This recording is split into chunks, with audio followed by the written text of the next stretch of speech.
Welcome back to the DAZN Boxing Show. I go by the name of Barak. And I'm Barak, the boxing bully. So nice of you to join us. And this is not your typical opening bell. It's the end of the year. It's time to pick some award winners. That's right. For this particular category, it's my favorite, Barak. And I always say everything is my favorite because it's all my favorite, right? But we're talking about the fight that people are most excited about. The fight that gives you goosebumps. The fight of the year category. That's right. We are about to give you our pick for the fight of the year. Barak, I know this wasn't easy for you. It wasn't easy for me. No, it wasn't easy at all. And I think the most prestigious category would be fight of the year, but I do believe fighter of the year and knockout of the year are the best. Especially fight of the year, because that means there was a lot of stuff going on and it kept us glued to the TV. So I think this is actually the most exciting category to win. Yeah, I do think it's the most important. So let me give you mine, Barak. And look, there were a lot of great fights this year, a lot of entertaining fights, a lot of back and forth fights. But in picking this fight, there are a lot of factors that played into it for me, as far as like what the fight meant leading up to this fight, how long people anticipated the fight. A lot of times we anticipate a great fight. It doesn't always live up to the hype. I think a fight living up to the hype is super important, and it makes the fight even that more meaningful to me. Because us as, I guess we think we're fight experts and we think we're gonna know how a fight plays out because of certain styles. And honestly, half the time it doesn't play out like that. Sometimes it does, but when you talk about it playing out like that and even exceeding what we anticipated, I'm talking about exceeding what the anticipation was. That rarely happens in this sport. And then being able to be there live and witness it, I think that adds on to it, Barak. And I know what fight you're talking about. I mean, I know you know what fight I'm talking about. Yes, because you said all of that, yes. It's the best fight and the most exciting boxing event I ever been to. And I'm talking about Serrano versus Katie Taylor. That's my fight of the year. Very, very good. That probably would have been mine too. And I'm very sad to say that it's not, because that too was my best event I've ever been to. But I don't factor in all of those things.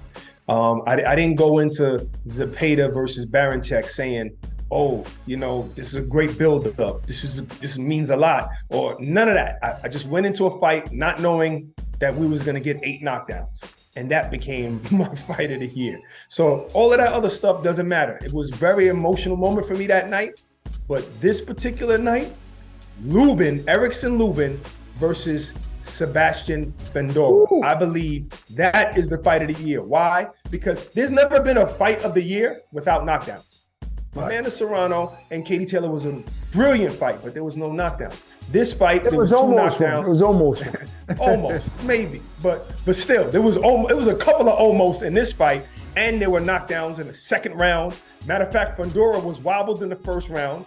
Then all of a sudden, it's back and forth. Then all of a sudden, Lubin was knocked down in the second round. Then Fundora was knocked down in the 7th round. 8th round and the 9th round, Fundora took over. Brutal beating. Lubin had a fractured nose and he tore something or separated something in his shoulder. It was a brutal fight for both of them. Both of them, their toughest fights. That's why I believe that should be the fight of the year. Incredible. Matter of fact, it was over 400 punches landed in 9 rounds. That means about average 45 punches landed between the both of them in each round. That's insane. That's insane, and I have to agree with you, Barak, man. It's tough to pick a fight of the year with no knockdowns. I think the Serrano-Taylor fight was just that epic to me, but your choice is just as good, no doubt about it. And I know one of these guys have to have one of these fights. I'm talking about Mannix and Mora. Let's see their picks for fight of the year. All right, thanks, guys. Barak, good choice, but I got to go with Ak on this one. Taylor Serrano was epic. You had 2 fighters who had been circling each other for years. The buildup was there. The drama was there. The value was there. The undisputed lightweight championship on the line. And I remember being in that building and watching those ring walks. And, usually in a big fight, you have, like 80% fans for one, 20% for the other. You see that with Canelo fights. You see that with Tyson Fury fights, Anthony Joshua fights.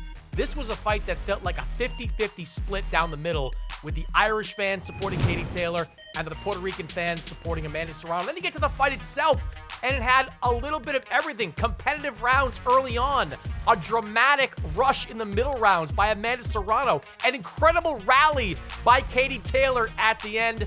To me, there's no contest. It is Taylor Serrano, hands down.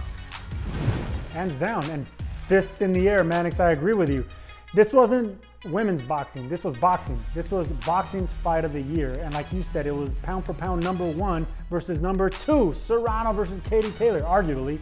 And it was held at the Mecca. Only the biggest and greatest fights are held at Madison Square Garden. It was a sellout, it was produced well, it was promoted excellently, and like you said, the fireworks were there. I mean, it was a close, competitive fight all the way to the end. We've seen both of them have to really struggle to get that inner strength to pull it out all the way to the finish line. The fans loved it. I didn't even call that fight, and I was up on my feet watching it at home.